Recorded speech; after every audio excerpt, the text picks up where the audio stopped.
Hi, I'm Kirk. Welcome to Good Enough Backyard Beekeeping. What I'm holding in my hand is an envelope I received that I really haven't done anything with because I really wasn't sure what to do with it. But I'll show you what's inside. It's called an active honey test. And it's testing for active enzymes. You can read the label in here. Shows you whether you have no active enzymes or active enzymes are high. So I'm going to do a test. Oh, by the way, this comes from a place, Alexa Lab. I have never heard of them. If anybody knows anything about them, I would love to know. Here's a barcode up here you can scan. You can look up the information yourself about their lab and their tests. You can buy these lab tests online. I have not tried that yet. So I don't know if this company's legit or not, but I'm going to do a test. I'm going to do it here in front of all of you.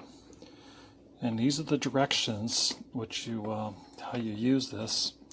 So you place 1 teaspoon of honey in a glass, add approximately 2 ounces or 60 milliliters of clean water and stir. Leave the solution in a dark place for 6 to 12 hours. You insert one of these strips. I'll open this up later so you can see the strips. For 1 second, wait 20 seconds, and you compare it to this chart here to look for active ingredients. So let's start setting up the test. In this test, I'm going to be testing 3 of my own honeys from my apiary. Here we have my light honey, which comes out around the June time frame. We call it spring honey. This is my fall honey. It actually comes out at the end of summer, much darker. And then over here I have creamed honey, which is made from my spring honey. You have to look at my other video to see how I actually make creamed honey. There are many ways of doing that. So let's start the experiment and get things going. Okay, I'm going to run 5 tests. What I'm going to do is mix the light honey with water, room temperature. Then I'm going to use boiling water, such as if you were making tea. And then I'm going to do dark honey, and then boiling water, so that's 4 tests. And then I think I was only 5 test strips. So the 5th test is going to be my creamed honey with room temperature water. So let's start setting this up.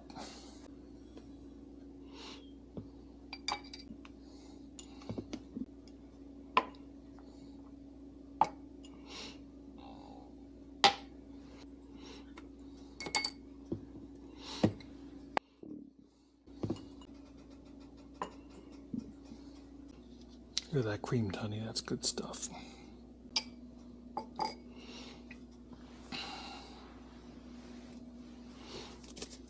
So they said to use bottled water. I guess they're concerned that the chlorinated water would affect the test.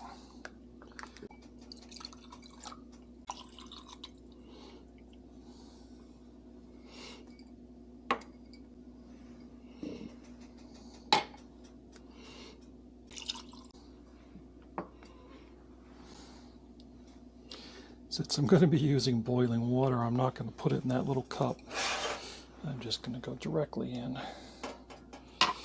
and estimate.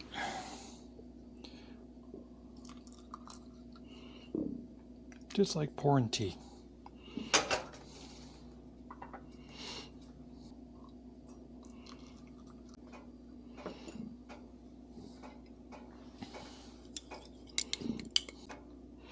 Boy, the creamed honey really doesn't want to dissolve. We'll have to work on that one.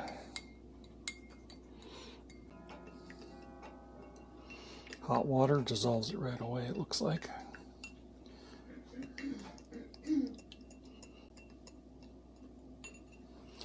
Okay, well, you don't need to sit here and watch me stir these things. So I will stir these until they're dissolved. We'll come back between 5 and 12 hours and do our test.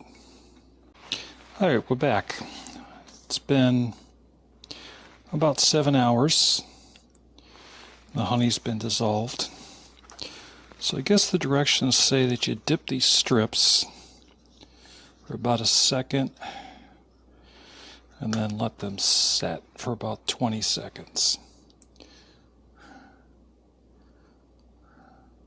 So I'm just going to place them above each one. And then we'll talk about the results.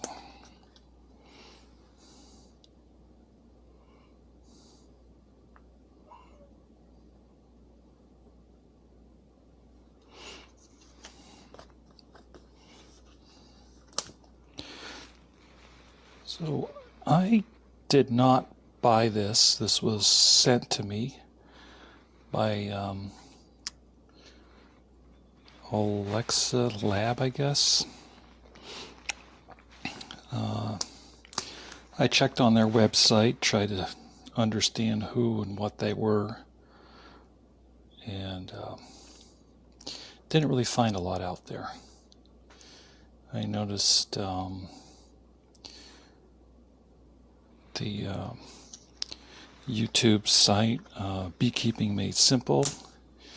She had tried the test and did not have very favorable results.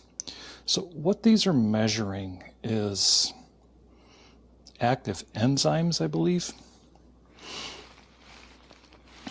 And it's supposed to be telling you whether your honey has enzymes to make hydrogen peroxide, which is naturally occurring in honey.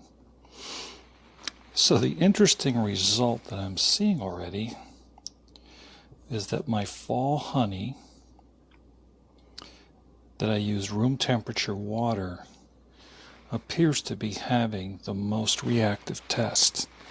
And the interesting thing about that honey is it creates a bunch of foam on the top, which I understand is hydrogen peroxide. So I guess it makes sense that that one is the most reactive.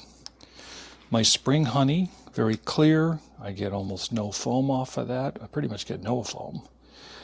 The test that you see in the back, so spring honey, then I placed it in boiling hot water like you would do with tea.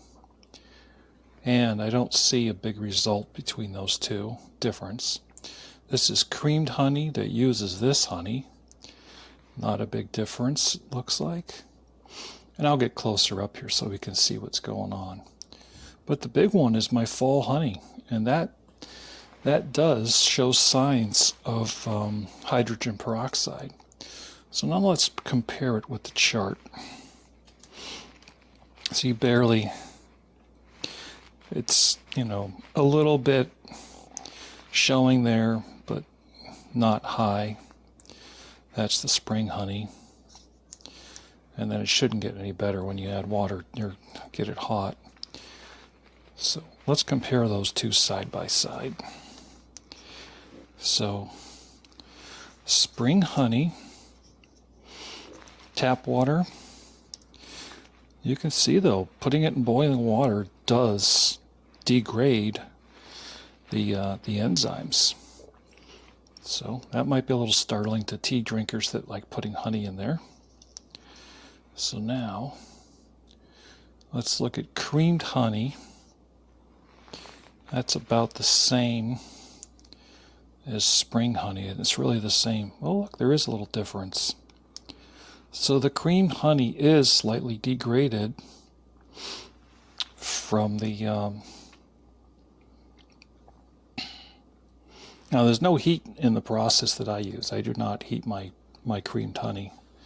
But interesting to see there's a slight difference in result.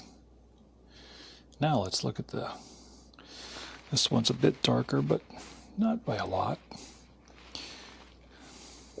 So this is fall honey. Let's compare the fall honey to spring honey. Let's see the two colors. Slightly darker, but not big.